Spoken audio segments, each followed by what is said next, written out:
आज तुम्ही देवेंद्र फडणवीसांचा जबरदस्त विरोध केला करत आहात, तर भविष्यात मतदान कुणाला करायचं?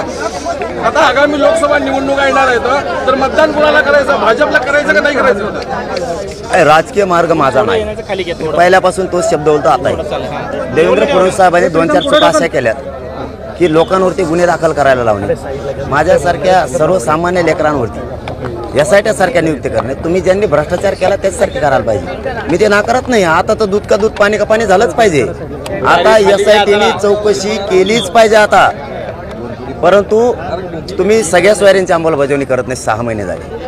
हैदराबादचं गॅजेट घेत नाही, बॉम्बे गव्हर्नमेंटचं गॅजेट घेत नाही, तुम्ही सातारा संस्थांचं गॅजेट घेत नाहीत, 1881 जनगणना घ्यायला तुम्ही तयार नाही. JR तर सगळे काढून बसलात, शब्दही तुम्ही दिलेत. 6 महिन्यापासून तुमच्या शब्दावरती आंदोलन सुरू आहे. तुम्ही शिंदे समितीने 1 वर्षाची मुदतवाढ मागितली, तीही दिली नाही. तुम्ही ज्या 57 लाख नोंदी निघाल्या त्यांच्या परिवारांना प्रमाणपत्र वाटप करायचे सुद्धा बंद केले. तुम्ही जे कलेक्टर ऑफिसला कक्ष स्थापन केली होती तेही पूर्ण बंद केले प्रमाणपत्र देण्यासाठी. तुम्ही तालुका स्तरावर समित्या स्थापन केल्या होत्या तहसीलदारांच्या आणि PSIच्या अध्यक्षतेखाली, त्याही बंद केल्या. आणि आता दुसरे डाव टाकायला चालू केलेत की तुम्ही गुन्हे दाखल करायला सुरुवात केली. जे रास्ता रोको केले गुन्हे दाखल, साखळी उपोषण केले गुन्हे दाखल. काहीच नाही करून ही दडपशाही नाही सहन करू शकत आम्ही. यामुळं चूक सुरुवात फडणवीस साहेबांनी केली नसता 6 महिन्यात फडणवीस साहेबांवरती एक शब्द बोललेलं मी दाखवा, एक शब्द. त्यांनी ज्यावेळेस षडयंत्र रचलं मला गुंतवण्याचं, मी त्यांच्यामधला आणि समाजामधला काटा आहे नसता याला 10% आरक्षण स्वीकारायला लावा. आणि जर 10% स्वीकारत नसला तर याची चौकशी करा, खोटानाटा अहवाल बनवा, पोलिस मी बघून घेतो, याला मध्ये टाका आणि मग मात्र मी मागायला. लोकसभा निवडणूक ही मराठा आरक्षणाचा मुद्दा ज्वलंत आहे या राज्यात. त्यांना निवडणूक घेणारच नाहीत ते. मराठा आरक्षणात मार्गी लागेल. एक मिनिट मराठी संपूर्ण सगळे इलेक्शनच्या अगोदर होईल का ते? दादा ते घेणार, ते निवडणूकच घेणार नाहीत. राज्यात ज्वलंत प्रश्न आहे मराठा आरक्षणाचा, तेच निवडणूक घेणार नाहीत. नसता पुढचं त्यावेळेस सांगा. मुख्यमंत्री म्हणाले होते की करेक्ट कार्यक्रम करू. आता तुम्ही म्हणतायत की मराठा समाज कसा करेक्ट कार्यक्रम करतो आम्ही ते दाखवून देऊ. म्हणजे आता एकनाथ शिंदेना देखील तुम्ही आता डोक्यावर घेतलाय? नाही, डोक्यावर फाक्यावर नाही. मग मी डोक्यावर नाही, पायाखाली नाही, काहीच नाही. माझा राजकीय अजेंडाच नाही.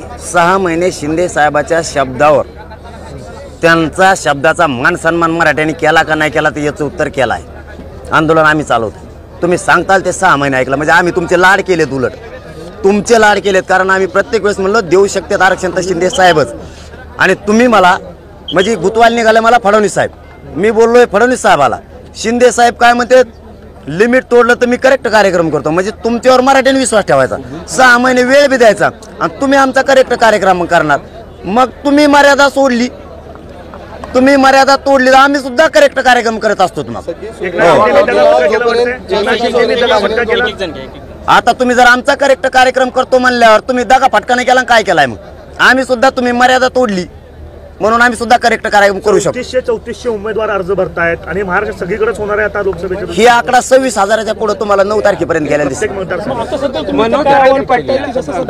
पण हे निर्णय समाजाचा आहे, माझा नाही. सातारा, परभणी, नांदेड असेल किंवा इतर बाकीच्या जिल्ह्यामध्ये असेल त्या ठिकाणी लोकसभेसाठी अर्ज भरले जाते. प्रत्येक गावामधून 2-3 अर्ज भरणार, 5 अर्ज भरणार असं सुरू आहे. नेमकं तुम्ही इथं काय सांगाल? सध्याला काय आवाहन करणार काय? समाजाला काहीच नाही करणार. समाजाचा निर्णय, समाज मालक, माझा मालक आहे, मी समाजाचा मालक नाही. सांगणार आमच्या घराला अधिकार नाही का आम्हाला? पोस्टर लावणार मराठा समाज प्रत्येक घरावरती की मी मतदार. वरील येणार 1 मराठा कोटी मराठा किंवा 1 मराठा लाख मराठा येणार, त्याच्या खाली मोठ्या अक्षरात लिहिणार आणि दरवाजाला कवाड्याला चिटकून टाकणार ती पॉम्पलेट. पुढार यांनी माझ्या दारात उभा राहायचं नाही, यायचं सुद्धा नाही. मोटरसायकलला सुद्धा लावणार, गाड्या सुद्धा लावणार.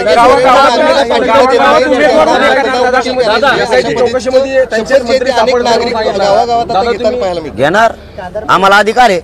लोकशाहीनं घटनेनं आम्हाला अधिकार दिलाय. तो अधिकार मराठा समाज त्या अधिकाराचा वापर करणार. असं काही आहे का? पांढरे कपडे घातलेले फॉर्म भरायचा, धोतर घालणाऱ्याने भरायचा नाही, जाणारा मागच्याने भरायचा नाही, पण गाडी चालविणाऱ्याने 4 व्हीलरवाल्याने भरायचा असं काही अधिकार आहे? जरांगे पाटील फॉर्म भरतील का? नाही, माझा राजकीय मार्गच नाहीये. मी आजच नाही 6 महिन्यापासून सांगतो.